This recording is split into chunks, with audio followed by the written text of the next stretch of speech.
Hi friends, welcome to my channel English Literature. Today let us discuss about Sylvia Plath and her poem Mirror. So first let us discuss about Sylvia Plath. Sylvia Plath, a short span of a literary career, was all that Sylvia Plath had, yet she never hesitated to make use of that time amidst all the chaos she underwent in her life. Summing up her life as a poet, one would be able to say that she attracted readers from all walks of life. Her poems deals with the despair, violent emotions, and obsessions with death, something the later generations tended to celebrate with ardent passion. Quite often, her poems were autobiographical in nature, that deals with her depression, troubles in a failed marriage with Ted Hughes, the conflict with her parent. Sylvia പ്ലാത്തിന് ഉണ്ടായിരുന്നത് ഒരു ചെറിയ സാഹിത്യ ജീവിതമായിരുന്നു. എങ്കിലും അവരുടെ ജീവിതത്തിൽ അനുഭവിച്ച എല്ലാ അരാജകത്വങ്ങൾക്കിടയിലും ആ സമയം പ്രയോജനപ്പെടുത്താൻ അവർ ഒരിക്കലും മടിച്ചില്ല. ഒരു കവി എന്ന നിലയിലുള്ള അവരുടെ ജീവിതം ചുരുക്കി പറഞ്ഞാൽ ജീവിതത്തിന്റെ എല്ലാ തുറകളിൽ നിന്നുമുള്ള വായനക്കാരെ അവർ ആകർഷിച്ചുവെന്ന് ആർക്കും പറയാൻ കഴിയും. അവരുടെ കവിതകൾ നിരാശ, അക്രമാസക്തമായിട്ടുള്ള വികാരങ്ങൾ, മരണത്തോടുള്ള അഭിനിവേശം എന്നിവ കൈകാര്യം ചെയ്തു. പിന്നീടുള്ള തലമുറകൾ തീവ്രമായ അഭിനിവേശത്തോടെ അവരുടെ കവിതകളെല്ലാം ആഘോഷിക്കാൻ ശ്രമിച്ചു. പലപ്പോഴും അവരുടെ കവിതകൾ ആത്മകഥാപരമായ സ്വഭാവമുള്ളവയായിരുന്നു. അതായത് ഒരു ഓട്ടോബയോഗ്രഫിക്കൽ ടൂൺ ഉണ്ടായിരുന്നു അവരുടെ കവിതയ്ക്കെല്ലാം. അവരുടെ വിഷാദം, ടെഡ് ഹ്യൂസുമായിട്ടുള്ള ആ ഒരു ദാമ്പത്യ ജീവിതത്തിലെ പ്രശ്നങ്ങൾ, അവരുടെ മാതാപിതാക്കളുമായിട്ടുള്ള വഴക്കുകൾ എന്നിവ അവർ കൈകാര്യം ചെയ്തു. ഈ പ്രശ്നങ്ങളൊക്കെയും അവർ എഴുതിയ കവിതകൾ എല്ലാം അവർ പറയാതെ പറഞ്ഞിട്ടുണ്ടായിരുന്നു. Plath underwent severe depressions past her teenage. The boards led to some suicidal attempt which eventually found their way in 1963. Plath was familiar with poetic forms like villanelle and experimented enough with such forms, tagged with poets like Robert Lowell and Sexton. Plath was also termed a confessional poet. Limiting Plath to be just a confessional poet will be insensible. It may be argued that poetry for Plath was an escape into being stable on so many levels, yet that never hindered her from becoming one of the finest poets of the 20th century. കൗമാരപ്രായത്തിൽ പ്ലാത്ത് കടുത്ത വിഷാദരോഗത്തിന് വിധേയയായി. 1963 ചില ആത്മഹത്യാ ശ്രമങ്ങളിലേക്കും ഇത് അവരെ നയിച്ചു. വില്ലനല്ലെ പോലുള്ള കാവ്യരൂപങ്ങൾ പ്ലാത്തിന് പരിചിതമായിരുന്നു. അത്തരം രൂപങ്ങളിൽ വേണ്ടത്ര പരീക്ഷണം നടത്തി. റോബർട്ട് ലോവൽ ആൻഡ് സെക്സ്റ്റൺ തുടങ്ങിയ കവികളുമായിട്ട് അവരുടെ കവിതകൾക്ക് നല്ല റിലേഷൻ ഉണ്ടായിരുന്നു. പ്ലാത്തിനെ നമുക്കൊരു കുമ്പസാര കവി എന്നും പ്ലാത്തിനെ ഒരു കുമ്പസാര കവി എന്നും വിശേഷിപ്പിച്ചു, അഥവാ ഒരു കൺഫെഷണൽ പോയറ്റ് എന്ന് വിശേഷിപ്പിച്ചു. പ്ലാത്തിനെ ഒരു കുമ്പസാര കവി മാത്രമായി പരിമിതപ്പെടുത്തുന്നത് വിവേകശൂന്യമായിരിക്കും. പ്ലാത്തിനായുള്ള കവിത പല തലങ്ങളിൽ സ്ഥിരത കൈവരിക്കാനുള്ള ഒരു രക്ഷപ്പെടലായിരുന്നു. പ്ലാത്തിനെ കവിതകൾ പലതരത്തിലുള്ള സ്ഥിരത കൈവരിക്കാൻ ഉള്ള ഒരു രക്ഷപ്പെടലായിരുന്നു എന്ന് വാദിക്കാം. എന്നിരുന്നാലും 20ാം നൂറ്റാണ്ടിലെ ഏറ്റവും മികച്ച കവികളിൽ ഒരാളായി മാറുന്നതിന് അതൊന്നും അവരെ തടസ്സപ്പെടുത്തിയില്ല. The Mirror was written by Sylvia Plath in 1961, but wasn't published until 1971, 8 years after her death by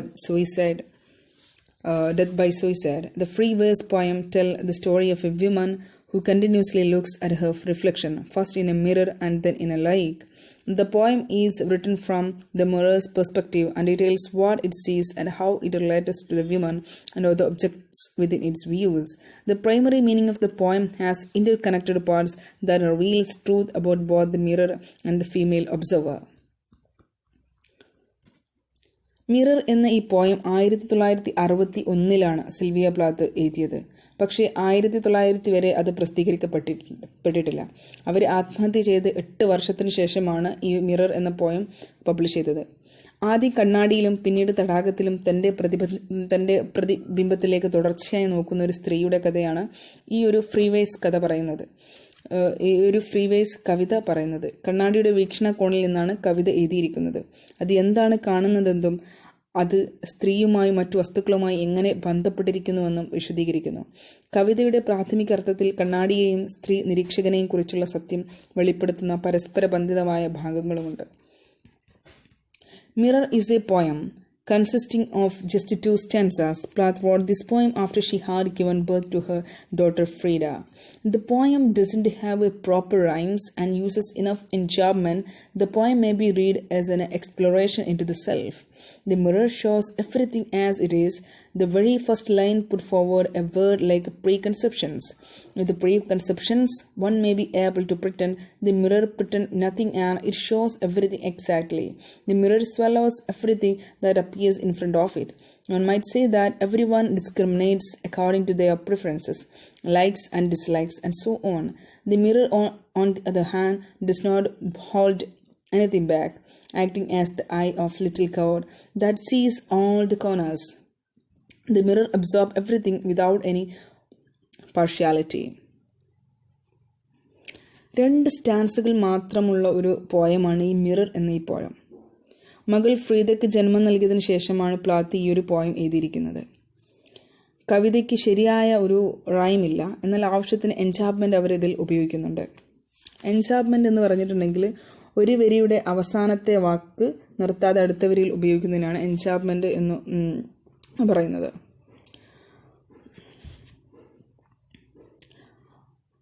ഇതൊരു ആത്മാന്വേഷണമായിട്ട് നമുക്ക് ഈ കവിതയെ വായിക്കാം. കണ്ണാടി എല്ലാം അതേപടി കാണിക്കുന്നു. ആദ്യ വരി തന്നെ മുൻധാരണകൾ പോലെ ഒരു വാക്ക് മുന്നോട്ട് വയ്ക്കുന്നു.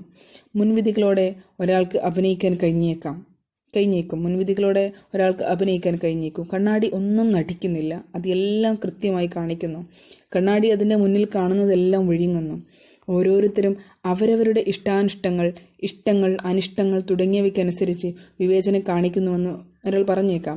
മറുവശത്ത് കണ്ണാടി ഒന്നും തടഞ്ഞു നിർത്തുന്നില്ല. എല്ലാ കോണുകളും കാണുന്ന ചെറിയ ദൈവത്തിൻ്റെ കണ്ണായി പ്രവർത്തിക്കുന്നു. കണ്ണാടി ഒരു പക്ഷപാതവുമില്ലാതെ എല്ലാം ഉൾക്കൊള്ളുന്നു. The very attitude of the mirror is seen to be of a sage who sees everything nonchalantly. The reflections then is directed towards a pink wall. The aging as a reality may be read between the lines here. There are speckles on the wall, as if seen on the sofa smooth face of a person. There are different faces and different darkness. കണ്ണാടിയുടെ മനോഭാവം തന്നെ ഒരു ജ്ഞാനിയായി കാണപ്പെടുന്നു. എല്ലാം നിഷ്കളങ്കമായി കാണുന്ന ഒരു മുനി. പ്രതിഫലനം പിന്നീട് ഒരു പിങ്ക് ഭിത്തിയിലേക്ക് നയിക്കപ്പെടുന്നു. വാർദ്ധക്യം ഒരു യാഥാർത്ഥ്യമായി ഇവിടെ വരികൾക്കിടയിൽ വായിച്ചേക്കാം. അത്രയും ദൂരെയുള്ള മിനുസമാർന്ന മുഖത്ത് കാണുന്നത് പോലെ ഭിത്തിയിൽ പാടുകളുണ്ട്. ഒരു വ്യക്തിയുടെ വ്യത്യസ്ത മുഖങ്ങളും വ്യത്യസ്ത ഇരുട്ടുകളും അതിലുണ്ട്. The second stanza bring about the sea change concerning its tone from something that was exact. We moved fluidity. The simile used here is like a lot of emotions are conveyed in the following lines. രണ്ടാമത്തെ stance അതിൻ്റെ സ്വരത്തിൽ ഒരു വലിയ മാറ്റം കൊണ്ടുവരുന്നു. കൃത്യമായ ഒന്നിൽ നിന്ന്, ഒരു എക്സാക്റ്റായ ഒന്നിൽ നിന്ന് ഒരു ഫ്ലൂയിഡിറ്റിയിലേക്ക് അഥവാ ഒരു ദ്രാവകാവസ്ഥയിലേക്ക് നീങ്ങുകയാണ് പിന്നീട്. ഇവിടെ ഉപയോഗിച്ചിരിക്കുന്ന സിമിലെ അഥവാ ഉപമ വളരെയധികം വികാരങ്ങൾ ഉപമ ഒരു തടാകമാണ് അഥവാ ഒരു ലേക്കാണ് ഇവിടെ ഉപയോഗിച്ചിരിക്കുന്ന ഉപമ എന്ന് പറയുന്നത്. വളരെയധികം വികാരങ്ങൾ ഇനി പറയുന്ന വരികളിൽ അറിയിക്കുന്നു. I see her back and reflect it faithfully. She rewards me with tears and an agitations of hands. ഞാൻ അവളെ തിരികെ കാണുന്നു, അത് വിശ്വസ്തയോടെ പ്രതിഫലിപ്പിക്കുന്നു. അവൾ എനിക്ക് കണ്ണീരും കൈകളുടെ പ്രക്ഷോഭവും സമ്മാനിക്കുന്നു. The brutal honesty of the mirror is again invoked here. Unlike the liars, the candles, and the moon, the mirror doesn't do anything that manipulates the image of the woman who stand in front of her. Though there are tears and agitations, the mirror knows that she has no other loyal companions. The woman has to come back to the same person. The most powerful imagery in the poem is reserved to the last lines. There is a girl who is drowned in that lake that doesn't end there because there is someone who rises, someone altered, someone who look like a terrible fish. കണ്ണാടിയുടെ ക്രൂരമായ സത്യസന്ധത ഇവിടെ വീണ്ടും വിളിച്ചോതുന്നു. നുണയന്മാരെയും മെഴുകുതിരികളെയും ചന്ദ്രനെയും പോലെ കണ്ണാടി തൻ്റെ മുന്നിൽ നിൽക്കുന്ന സ്ത്രീയുടെ പ്രതിച്ഛായയിൽ കൃത്രിമം കാണിക്കുന്ന ഒന്നും ചെയ്യുന്നില്ല. കണ്ണീരും പ്രക്ഷോഭങ്ങളും ഉണ്ടെങ്കിലും തനിക്ക് വിശ്വസ്തരായ മറ്റു കൂട്ടാളികൾ ഇല്ലെന്ന് കണ്ണാടിക്കറിയാം.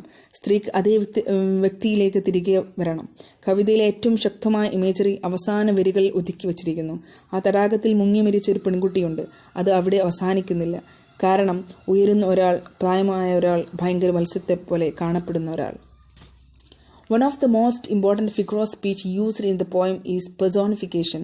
The mirror here is speak like a woman. It is present like an alter ego, a doppelganger. The woman standing in front of the mirror is the present, whereas the one seen on the mirror is past, present, and future composite. To be precise, though it is depicted only in the last line of the poem, the past and present are equally important here. The young girl buried in the lake or the mirror is a strong image. Equally strong is the image of the old woman rising from the same lake.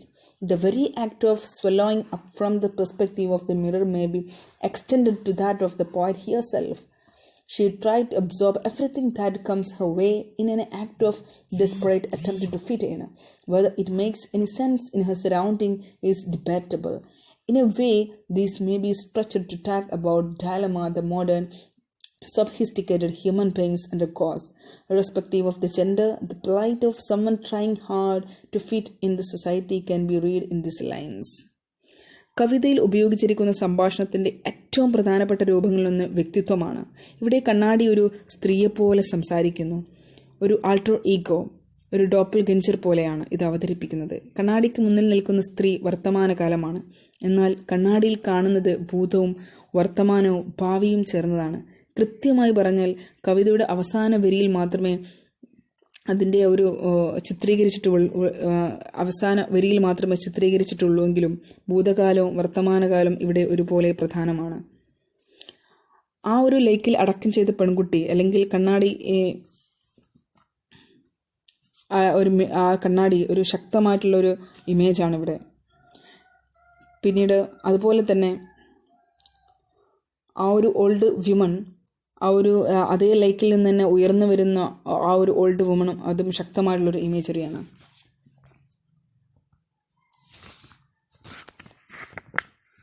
കണ്ണാടിയുടെ വീക്ഷണകോണിൽ നിന്ന് വിഴുങ്ങുന്ന പ്രവൃത്തി തന്നെ കവിയുടേതിലേക്കും വ്യാപിച്ചേക്കാം. അവളുടെ ചുറ്റുപാടിൽ എന്തെങ്കിലും അർത്ഥമുണ്ടോ എന്നത് തർക്കവിഷയമാണ്. ഒരു തരത്തിൽ ലിംഗഭേദമില്ലാതെ ആധുനികവും പരിഷ്കൃതവുമായ മനുഷ്യൻ അനുഭവിക്കുന്ന എല്ലാ ധർമ്മസങ്കടങ്ങളെയും കുറിച്ച് സംസാരിക്കാൻ ഇവ നീട്ടിയേക്കാം. സമൂഹത്തിൽ ഒതുങ്ങാൻ കഠിനമായി ശ്രമിക്കുന്ന ഒരാളുടെ ദുരവസ്ഥ ഈ വരികളിൽ വാഴിക്കാം. To conclude, let us say that Mirror is a poem that deals with self-introspection, doubt, the conflict of aging and inner turmoils. ഇതിൻ്റെ കൺക്ലൂഡായിട്ട് നമുക്ക് പറയാം, കണ്ണാടി എന്ന ഈ പോയം ആത്മപരിശോധന, സെൽഫ് ഇൻട്രോസ്പെക്ഷൻ, സംശയങ്ങൾ, ഡൗട്ട്സ്, വാർദ്ധക്യത്തിൻ്റെ സംഘർഷം, the conflict of aging and inner turmoils, ആന്തരിക അസ്വസ്ഥതകൾ എന്നിവ കൈകാര്യം ചെയ്യുന്ന ഒരു കവിതയാണെന്ന് നമുക്ക് പറയാം. So thank you for watching my video.